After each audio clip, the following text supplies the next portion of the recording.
పోలీసులకు మావోయిస్టులకు మధ్య ప్రచ్ఛన్న యుద్ధం మొదలైంది. ఒక రకంగా చెప్పాలంటే మహాసంగ్రామంగా చెప్పుకోవచ్చు.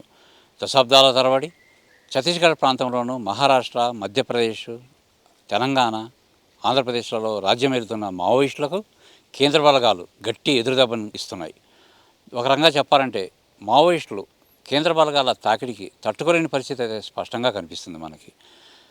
అమిత్ షా 2026 నాటికి మావోయిస్టులు లేని దేశాన్ని రూపొందిస్తానని చెప్పేసి ఆయన ప్రతిజ్ఞ చేయడం జరిగింది. దానికి అనుగుణంగానే మనం పరిశీలిస్తే పోలీసు బలగాలు తోడుగా కేంద్ర బలగాలు రంగంలోకి దిగాయి.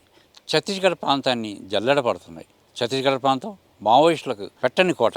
అలాంటి ప్రాంతంలో కేంద్ర బలగాలు స్థానిక పోలీసుల సహకారంతో దూసుకు వెళ్తున్నాయి.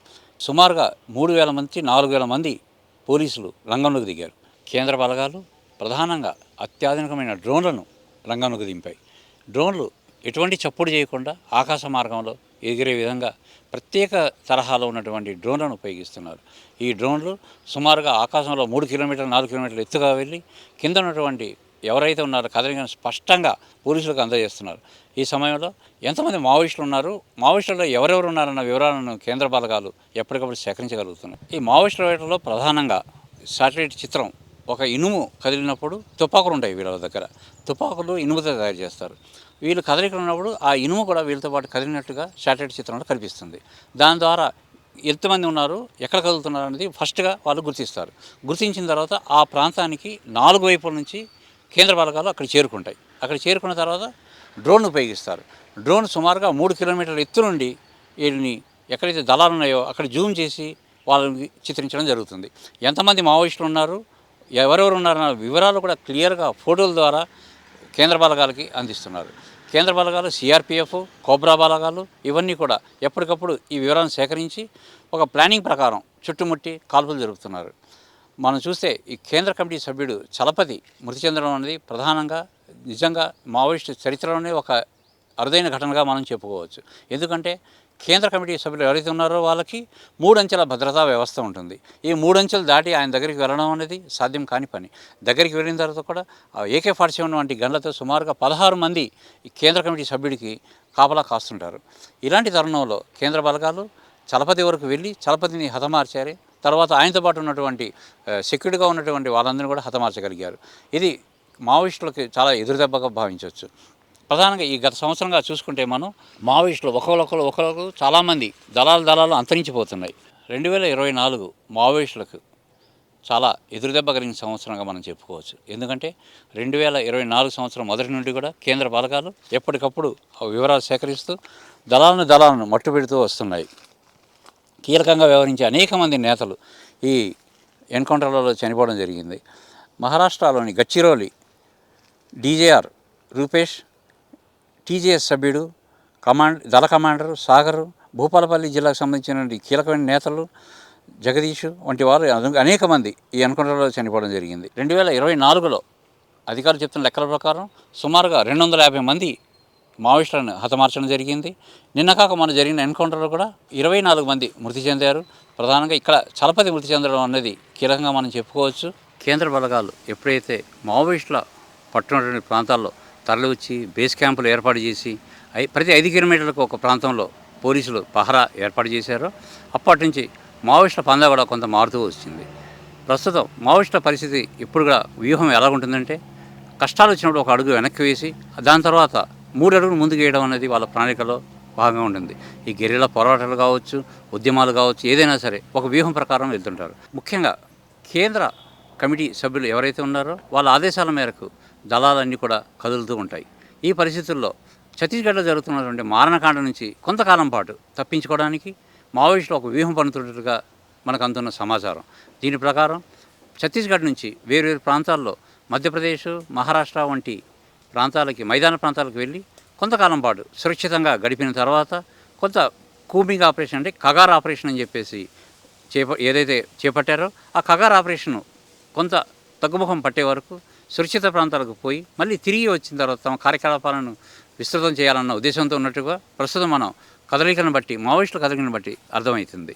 మావోయిస్టుల పరిస్థితి కానీ మనం పరిశీలిస్తే ఒక పక్క కేంద్ర బలగాలు కానీ, SPF దళాలు కానీ, STF దళాలు కానీ, DRG దళాలు కానీ వచ్చి కోంబింగ్ ఆపరేషన్ ఎక్కువ చేయడంతో మావోయిస్టులకు కేంద్ర బలగాల నుంచి ఎదురవుతున్న తాకిడితో పాటు మరో సమస్య కూడా ప్రధానంగా కనిపిస్తుంది. గతంతో పోలిస్తే మైదాన ప్రాంతాల నుంచి మావోయిస్టులకు మద్దతు కొంతవరకు తగ్గిందని చెప్పుకోవచ్చు. గతంలో ఉన్నటువంటి వరవరరావు, హరగోపాల్ వంటి కొంతమంది సీనియర్ నాయకులు న్యాయపరమైన సలహాలు వాళ్ళకి ఇచ్చి మైదాన ప్రాంతాల్లో కొంత రక్షణగా ఉండేవారు. పౌర హక్కుల సంఘాలు ఏవైతే ఉన్నాయో ఆ నాయకులందరూ కూడా మావోయిస్టులకు అండగా ఉండేవారు. పోలీసులు వ్యూహాత్మకంగా ఒక పక్క కూంబింగ్ ఆపరేషన్ చేస్తూ మరోపక్క మైదాన ప్రాంతాల్లో ఉన్నటువంటి పౌర హక్కుల సంఘం నేతల మీద కూడా ఒత్తిడి తీసుకురావడం ద్వారా వాళ్ళ కదలికలను గుర్తించి సహకారం అందకుండా అన్ని రకాలైన చర్యలు తీసుకుంటున్నారు. దీంతో మావోయిస్టులకు ముందు వెళ్తే గొయ్యి, వెనక వెళ్తే నొయ్యి టైప్లో వాళ్ళు ముందుకు లేని పరిస్థితి వాళ్ళకి ఎదురవుతుంది. మావోయిస్టులను అంతరింపజేయడానికి కేంద్ర ప్రభుత్వం వ్యూహాలైతే పన్నుతుంది, కానీ ఈ వ్యూహం పైన గిరిజనులను, ఆదివాసీలలో అనేక అనుమానాలు తలెత్తుతున్నాయి. తమ దశాబ్దాల తరబడి అక్కడ జీవనం సాగిస్తూ అటవీ సంపదతో జీవనం గడుపుతున్నటువంటి ఆదివాసీలకు ఈ కేంద్ర ప్రభుత్వం తీసుకొచ్చిన వ్యూహాలు ఎంతవరకు ప్రతికూలంగా మారతాయన్న అనుమానాలు కూడా ఆదివాసీలో స్పష్టంగా కనిపిస్తున్నాయి. ఈ అంశాన్నే మావోయిస్టులు కూడా తీసుకొని జల్ జమీన్ జంగల్ నినాదంతో ముందుకు వెళ్తున్నాయి. మావోయిస్టులను అంతరింపచేయడం ద్వారా పోలీసులు పూర్తిగా అటవీ ప్రాంతాన్ని తమ కబ్జాలో తీసుకున్న తర్వాత ఆ ప్రాంతాల్లో జరిగే పరిణామాలు ఏ విధంగా ఉంటాయని చెప్పేసి అనుమానాలు ప్రతి ఒక్కరిలో కలుగుతున్నాయి.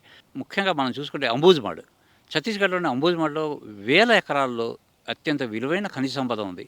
ఆ ఖనిజ సంపద మీద గిరిజనులు, ఆదివాసీలు ఆధారపడి ఉంటారు. వీళ్ళకి రక్షణగా మావోయిస్టులు ఉంటారు. దీంతో బడాబాబులు కానీ ప్రభుత్వాలు కానీ లోపలికి వెళ్ళలేని పరిస్థితి. ఎప్పుడైతే మావోయిస్టులు అంతరించిపోతారో ఆదివాసీలను అక్కడి నుంచి తరవడం పెద్ద కష్టమేం కాదు. ఒకవేళ ఆదివాసీలు వెళ్ళిపోతే అక్కడ ఉన్నటువంటి ఖనిజ సంపదను కొల్లగొట్టుకోవడానికి ప్రభుత్వాలకి చాలా అనుకూలంగా ఉంటుందన్న వాదన కూడా వినిపిస్తున్నాయి. ఈ వాదననే నక్సలైట్లు ప్రజల్లోకి తీసుకెళ్తున్నారు. ప్రధానంగా మనం చూసుకుంటే అంబూజ్మాడ్ చాలా ఎత్తైన పర్వత ప్రాంతం. పైగా ఒక ఐపీఎస్ అధికారి చెప్పిన వివరణ చూస్తే సింగపూర్ లాంటి దేశాలు ఒక 3-4 కలిస్తే ఎంత ఉంటాయో అంత ప్రాంతంలో అంబుజ్మాడ్ విస్తరించి ఉంది. అడవులకు, ఆదివాసీలకు, మావోయిస్టులకు అవినాభావ సంబంధం ఉంటుంది. అడవులు లేనిదే ఆదివాసీలు ఉండరు. ఆదివాసీల కోసం మావోయిస్టులు తపన చెందుతుంటారు. ఒకరికి ఒకరు రక్షణగా ఉంటారు. అయితే ఎప్పుడైతే కేంద్ర బలగాలు రంగంలోకి దిగి ఈ అవినాభావ సంబంధాన్ని విచ్ఛిన్నం చేయడానికి ప్రయత్నిస్తున్నారో కొంత గందరగోళ వాతావరణం ఏర్పడుతుంది. మావోయిస్టులు లేకపోతే ఆదివాసీలకు రక్షణ ఉండదు. చాలామంది బడా పారిశ్రామికవేత్తలు, బడాబాబులు అడవులకు చొచ్చుకుపోయి ఆక్రమణలు చేయడం, విలువైన ఖనిజ సంపదను దోచుకునే అవకాశాలు ఎక్కువగా ఉంటాయి. దీన్ని దృష్టిలో పెట్టుకొని ఆదివాసీలు భయభ్రాంతులకు గురవుతున్నారు. అయోమయానికి కూడా గురవుతున్నారు. పోలీసులకు మద్దతు ఇవ్వాలా, మావోయిస్టులకు మద్దతు ఇవ్వాలా అనేది వాళ్ళు తెలుసుకొని అయోమయ గందరగోళ పరిస్థితిలో ఉన్నారు. ఒక రకంగా చెప్పాలంటే ఈరోజు ఛత్తీస్గఢ్ కానీ, తెలంగాణలోని ఏజెన్సీ ప్రాంతాలు కానీ, మహారాష్ట్రలోని అటవీ ప్రాంతాలు జీవిస్తున్నటువంటి ఆదివాసీలు భయాందోళనతో జీవనం కొనసాగిస్తున్నారు. గతంలో ఎన్నడూ లేనటువంటి పరిస్థితులు ఈరోజు వారు ఎదుర్కొంటున్నారు. అంబుజ్మాడ్ విషయానికి వస్తే అనేక ప్రత్యేకతలు ఉన్నాయి. ఎత్తైన పర్వతాలు, లోతైన లోయలు, దీనితో పాటు వేల వందల సంవత్సరాలకు సంబంధించినటువంటి వృక్షాలు, ఇవన్నీ కూడా పచ్చని తోటలాగా అక్కడ మనకి కనిపిస్తుంది. ప్రకృతి సౌందర్యం అక్కడ తాండవిస్తూ ఉంటుంది. ఈ ప్రాంతం మావోయిస్టులకి పెట్టని కోట. ప్రతి అంగుణం, ప్రతి అడుగు కూడా మావోయిస్టులకి ఎంతో సుపరిచితం. 5 రాష్ట్రాలు వీళ్ళకి రక్షణగా నిలుస్తాయి. మధ్యప్రదేశ్, ఛత్తీస్గఢ్, మహారాష్ట్ర, ఒడిస్సా, ఆంధ్రప్రదేశ్, తెలంగాణ. ఈ 5 రాష్ట్రాల మధ్యలో ఉండడంతో వాళ్ళకి ఏ రాష్ట్రమైనా సరే తప్పించుకునే వీలు కలుగుతుంది. ప్రస్తుతం కేంద్ర బలగాలు దీని మీద దృష్టి సారించి ఏ విధంగా మావోయిస్టులు తప్పించుకుని వెళ్తారో ఆయా మార్గాల్లో చెక్ పోస్టులు ఏర్పాటు చేయడమే కాకుండా అటవీ ప్రాంతాల్లో కూడా అధునాతనమైన కెమెరాలను ఏర్పాటు చేసి కదలికలను గుర్తించే ప్రయత్నాలు చేస్తున్నారు. ఈ సమయంలో మావోయిస్టులు ఎటు వెళ్ళినా సరే కేంద్ర బలగాలకి సమాచారం అందే పరిస్థితి ఏర్పడింది. మరోపక్క ఆధునికమైనటువంటి మారణాయుధాలను, డ్రోన్లను ఉపయోగించడంతో ప్రస్తుతం మావోయిస్టులు మైదాన ప్రాంతాలకు వెళ్ళి కొంతకాలం తర్వాత మళ్ళీ తమ ఉద్యమాన్ని కొనసాగించే ప్రయత్నాల్లో నిమగ్నమై ఉన్నారు. మావోయిస్టులు, పోలీసులు వీళ్ళ మధ్య పోరాటం కొత్తదేమీ కాదు. దశాబ్దాల తరబడి కొనసాగుతూనే ఉన్నది. కాకపోతే ఆధునికమైన సమాచార వ్యవస్థను రూపొందించుకోవడంతో పోలీసులు ఒక అడుగు ముందుకు వేస్తున్నారు. అమిత్ షా చెప్పిన ప్రకారం 2026 మార్చి నాటికి పూర్తిగా మావోయిస్టులను అంతరింపచేస్తానని ఆయన చెప్తున్నప్పటికీ వాస్తవాలు పరిశీలిస్తే మాత్రం అది అంత త్వరగా సాధ్యమయ్యే కార్యక్రమంగా కనిపించడం లేదు. ఎందుకంటే మావోయిస్టులు ప్రాణాలకు తెగించి ఆదివాసీలకి అండగా నిలబడుతుంటారు. ఆదివాసీలు తమ కష్టాలు వస్తే పోలీసు దగ్గరికి వెళ్ళడం చాలా అరుదు. తమ కష్టాలు వస్తే మావోయిస్టులనే ఆశ్రయిస్తారు. ఇలాంటి పరిస్థితుల్లో ఒక 6 నెలలు, 1 సంవత్సర కాలమో మావోయిస్టులు దూరం అయినప్పటికీ మళ్ళీ వారి కోసం ఈ ఆదివాసీలు ఎదురు చూస్తూనే ఉంటారు. ఈ నమ్మకం అటు ఆదివాసీల్లో ఉంది, మళ్ళీ తమను చేరదీశారన్న భరోసా మావోయిస్టులలో ఉంది. ఇలాంటి పరిస్థితుల్లో కేంద్ర ప్రభుత్వం ముఖ్యంగా అమిత్ షా చేసినటువంటి ప్రతిజ్ఞ నెరవేరుతుందా, లేదంటే మావోయిస్టులు తమ కార్యకలాపాన్ని మళ్ళీ యథాతథంగా కొనసాగిస్తారా అన్నది వేచి చూడాలి.